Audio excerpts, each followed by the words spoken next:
Adventure Time, a fantasy-adventure animated series created by Pendleton Ward for Cartoon Network. It began as a short film in 2007, originally produced for the animation incubator series Random Cartoons. After the short became a viral hit on the internet, Nickelodeon's executives passed on its option before Cartoon Network commissioned a full-length series from Fred Seibert and Ward, which was previewed on March 11, 2010. The same year, the series premiered on Cartoon Network on April 5th, and it ended its 8-year run on September 3, 2018. It was followed by the Adventure Time Distant Lands specials and the Adventure Time Fiona and Cake spin-off, which were released on Max. The plot follows Finn, one of the last known humans, and Jake as they explore Ooh, a strange world inhabited by candy people, vampires, wizards, and other bizarre creatures. Over time, viewers learn that Ooh exists thousands of years after a catastrophic nuclear conflict called the Mushroom War, which reshaped Earth into a magical wasteland. The series would gradually shift from episodic adventures into interconnected storytelling with emotional character arcs and long-term world building. The ending, in the 2018 finale Come Along With Me, concludes with a massive battle against the chaos entity Golb, where Betty, who had spent years trying to save Simon Petrikov, the Ice King's original human identity, uses the crown to make a final wish, the power to stop Golb and keep Simon safe. Because the crown twists wishes according to the wearer's deepest mindset, Betty merges with Golb and essentially becomes part of the chaos entity, gaining enough control to neutralize the threat. Simon is restored to his normal human self permanently, but Betty sacrifices herself in the process. Afterward, Ooh begins rebuilding from the war, and the series ends by showing that life, stories, and friendships continue long after the hero's adventure is over. Finish him! Ben, you can stop. Okay, now we're stopping. Sorry, dude. It's chill. See? No funny business. Ben 10 Ultimate Alien. Serving as the ambitious third chapter in Man of Action's beloved sci-fi franchise, Ben 10 Ultimate Alien premiered in 2010 to push its teenage hero into entirely uncharted territory. The narrative boldly opens with 16-year-old Ben Tennyson's secret identity being broadcast to the globe, forcing him to navigate the pressures of a newfound celebrity status alongside his cousin Gwen and best friend Kevin. Armed with the Ultimatrix, a powerful new gauntlet that evolves his alien transformations into unique ultimate forms, Ben is thrust into increasingly mature and high-stakes conflicts. The plot thoughtfully expands the universe's lore, pitting the team against the ruthless Osmosian Agrigor and eventually the extra-dimensional entity Dagon, while constantly testing the moral limits of Ben's immense power. In the final arc, the evil cult serving Dagon nearly conquers Earth, while the villain Vilgax gains immense power by absorbing Dagon's abilities. Ben would ultimately defeat Vilgax using the legendary alien weapon Ascalon, but realizes that such absolute power could corrupt anyone. He therefore rejects godlike authority and entrusts Ascalon to Asmuth. Deeply moved by this quiet display of wisdom and restraint, the brilliant inventor Asmuth dismantles the volatile Ultimatrix and gracefully rewards Ben with the perfected official Omnitrix, offering a calm, reassuring conclusion that honors his lifelong growth from a reckless boy into a truly worthy protector of the universe. Gotta stop this before he hurts himself. On it. Mine! Mine!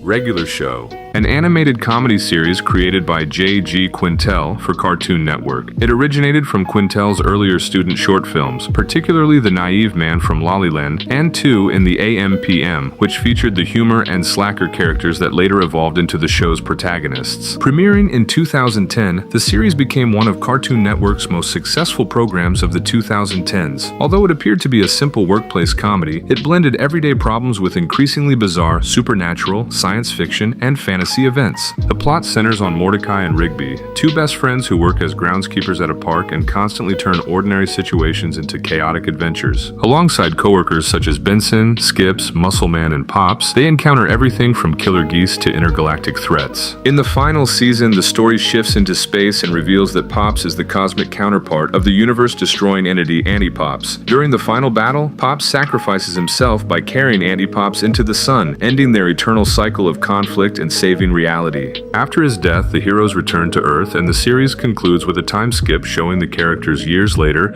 having grown up, started families, and moved on with their lives while still cherishing their friendship and memories of Pops. Yeah, but the hose! Oh, what? It's too hard to get the hose! Thundercats, a reboot of the classic 1985 cartoon of the same name, developed by Warner Brothers Animation and animated by the renowned Japanese studio Studio 4C. It premiered on Cartoon Network in 2011 as a reimagining reimagining of the original concept with a more serialized story, richer world building, and a darker, more mature tone. Spearheaded by producers Ethan Spalding and Michael Jelenic, the reboot set out to ground the inherently campy 1980s premise in a deeply serialized anime-inspired world defined by complex lore and sweeping cinematic visuals. The show was praised for its high-quality animation, cinematic action scenes, and deeper exploration of the Thundercats' history. Unfortunately, despite cultivating a passionate and dedicated fan base, the show's dark, methodical pacing struggled to resonate with the younger target demographic necessary to drive substantial merchandise revenue. The narrative reimagines the lore of Third Earth, framing the story not as a sci-fi arrival, but as a fantasy epic where technology is treated as a dangerous, forgotten myth. After the majestic kingdom of Thundera is ruthlessly destroyed by the ancient sorcerer Mumra and his lizard army,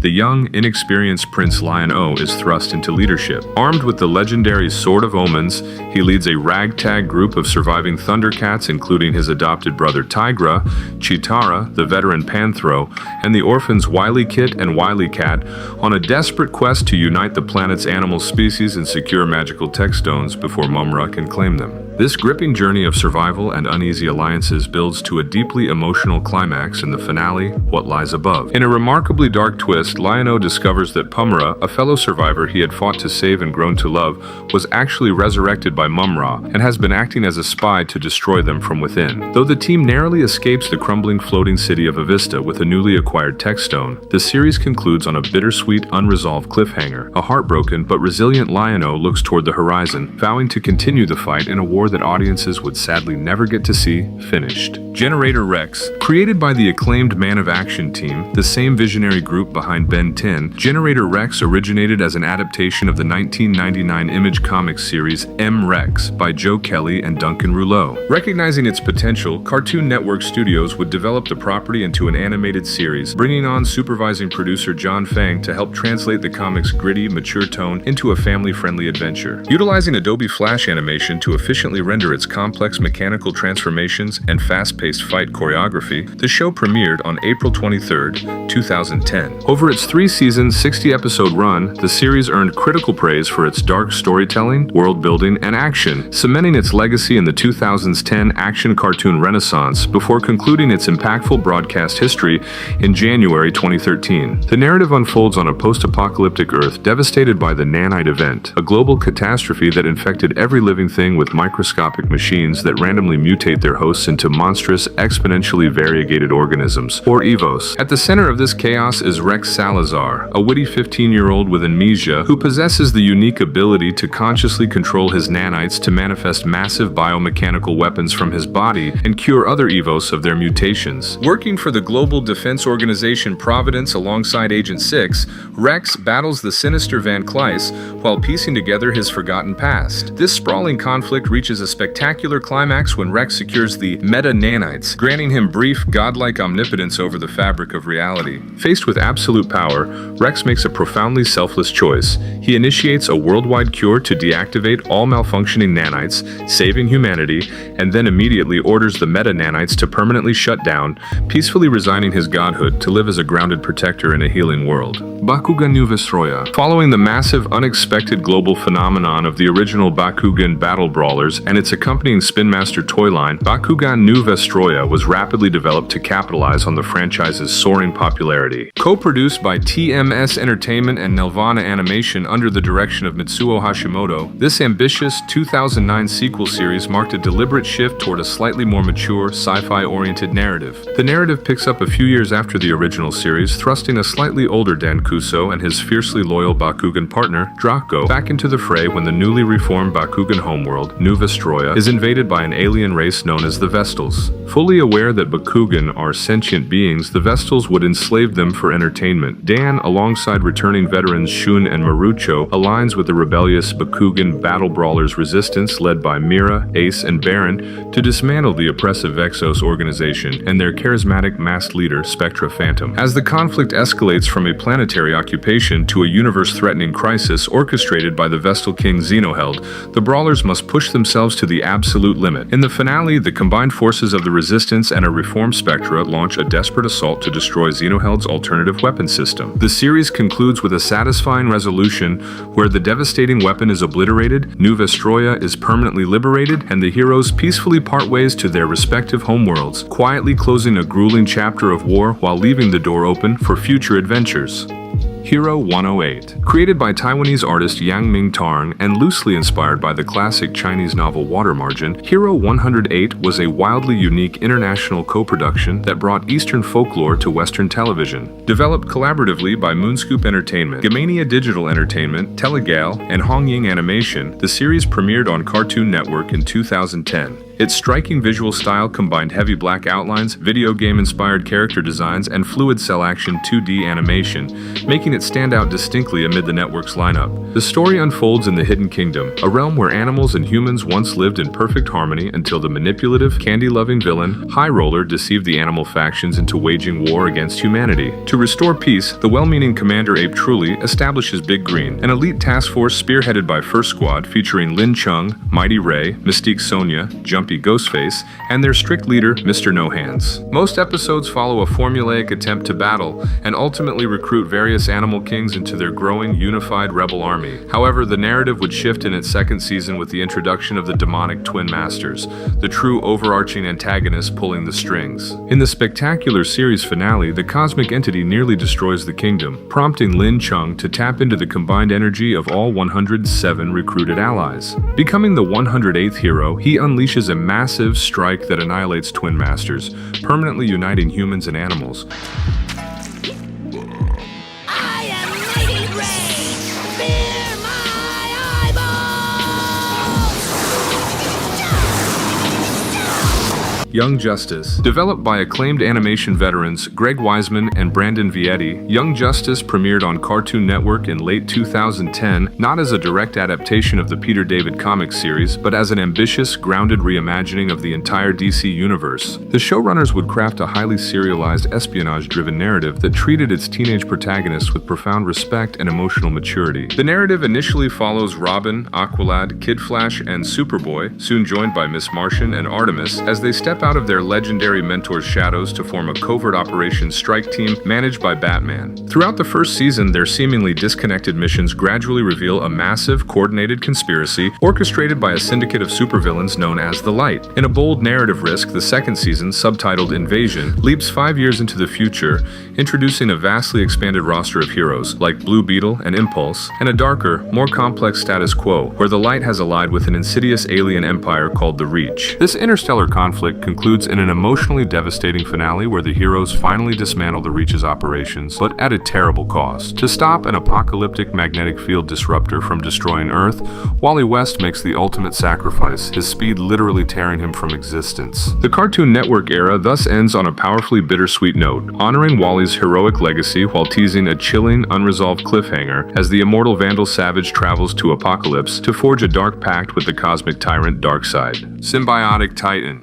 Created by animation auteur Genndy Tartakovsky, alongside collaborators Brian Andrews and Paul Rudish, Symbionic Titan premiered on Cartoon Network in 2010 as a masterful love letter to classic 1970s and 1980s mecha anime. Tartakovsky sought to aggressively blend the epic giant robot action of shows like Voltron and Gundam with the grounded, character-driven emotional angst of John Hughes' teen movies. The resulting hybrid was heavily lauded by critics and older audiences for its sweeping cinematic direction, surprisingly mature tone, and meticulously choreographed action sequences. The narrative follows three refugees who flee their home planet of Galaluna after it is violently conquered by General Modula and his monstrous Mutrati army. The trio consists of Princess Ilana, her fiercely protective soldier Lance, and the bio-cybernetic robot Octus. Crash landing on Earth, they are forced to blend into an ordinary American high school in Sherman, Illinois, struggling to navigate the mundane, deeply awkward complexities of teenage social life. When Medulla sends massive Mutrati beasts across across the galaxy to assassinate the princess, Lance, Ilana, and Octus use their armor to combine into the towering Symbionic Titan to defend their new home. This brilliant juxtaposition of high school drama and high-stakes planetary defense builds to a spectacular, albeit unresolved climax in the season finale, A New Beginning. After seemingly losing Octus in a devastating prior battle, the team joyfully reunites to defeat a newly empowered Mutrati threat while simultaneously evading rogue elements of Earth's own military. The series ends on a beautifully resilient but bittersweet note, with the trio vowing to continue protecting Earth as they quietly prepare for the inevitable day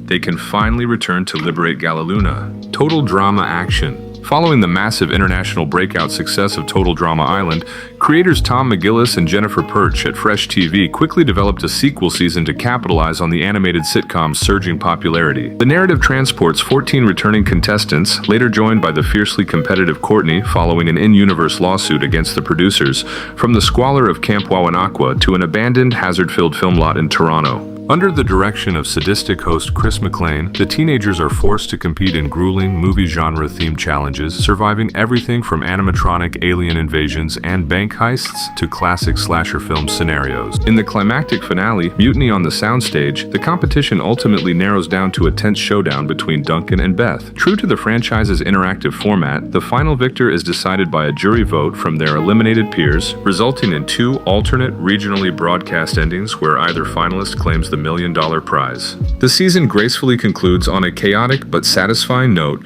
wrapping up their Hollywood nightmare and setting the stage for a dramatic celebrity reunion that would soon launch the cast into their next global adventure.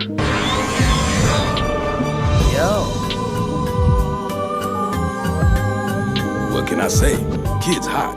If you found this video helpful, check out other videos containing information about previous eras of Cartoon Network programming and comment what era you would like to see covered briefly.